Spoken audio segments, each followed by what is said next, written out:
The Iraqi army exists no more. The Syrian army is down to at least 50% of its size of 2 years ago. The Egyptian army, all of its 14 divisions, maybe 7 are in any way active, not corroded, corrupt, falling apart. The Arab military threat to Israel has evaporated. Arab societies, as you all know, from Libya and Tunisia through Egypt to Syria, and it'll yet, unfortunately, come to Jordan, are so convulsed with internal conflict that for the next 2 to 3 to 4 decades, they're going to be racked by such internal tensions and such internal economic disparities and needs that their ability to mount a coordinated offensive against Israel in the conventional military sense is simply gone. It's gone. It's gone. So before we start discussing all the threats and the emerging threats and the dangers that are posed to Israel from the crumbling of the old Arab architecture around Israel, first let's recognize that the conventional military threat against Israel has greatly disappeared. And that is a net gain for Israel. It has tremendous long-term significance.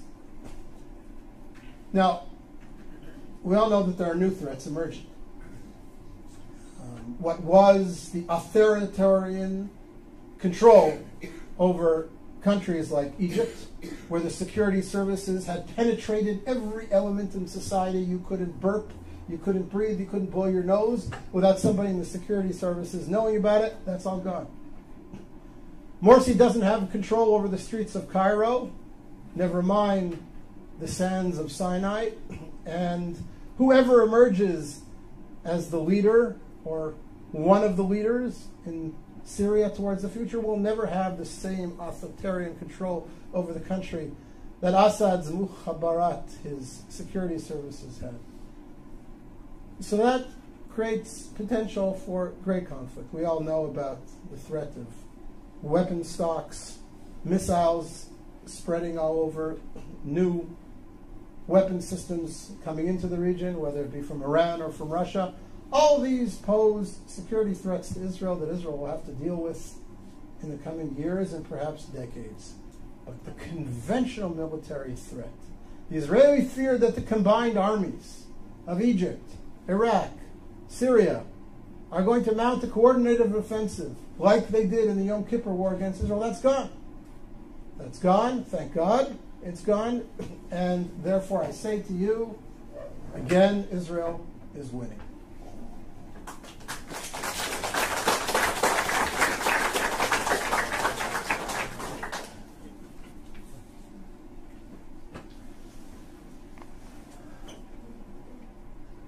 Point number 9, in grand historical terms, of course Israel is winning. Look at the society that's been created in Israel. Look at the creativity of the Israeli community. Look at the vibrancy of life in Israel. I look at my kids. I have a son-in-law who's a software engineer in Israeli military intelligence. I have a daughter doing her PhD in genetics at the Hebrew University. I have a daughter studying architecture at Ariel University in Samaria. I have a son completing his bachelor's degree in computer science in high school, and he will graduate high school with his degree in computer sciences, and he has studied intensively 17 tractates of the Talmud, and he knows his Bible inside out and backwards. And I have 2 younger kids who are in younger grades, and I look at them and I see their contributions and their future contributions to Israeli society, and I look at their friends who are all doing similar exciting things, And one of my daughters is a little bit of an artist as well. And you look at this and you say, what a wonderful youth we have. What a powerful country we have.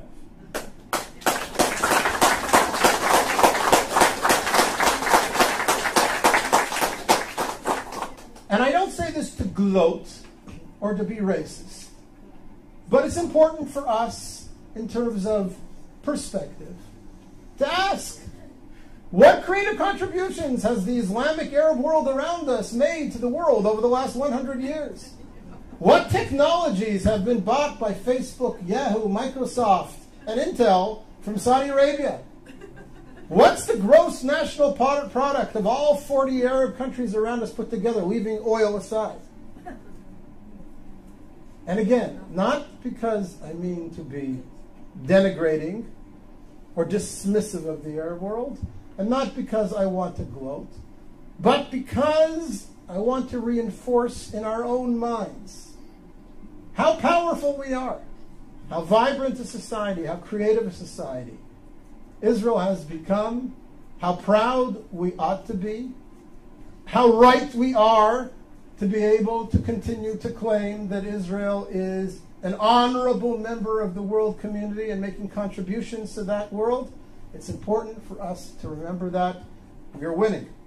We have a wonderful country, and it will yet do great things for the Middle East and for the world.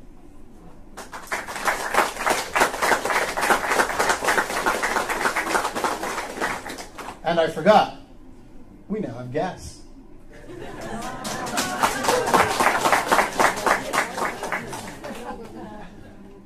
Milk and honey, we're still looking for the honey. And oil, I don't think we're going to ever find, although there is shale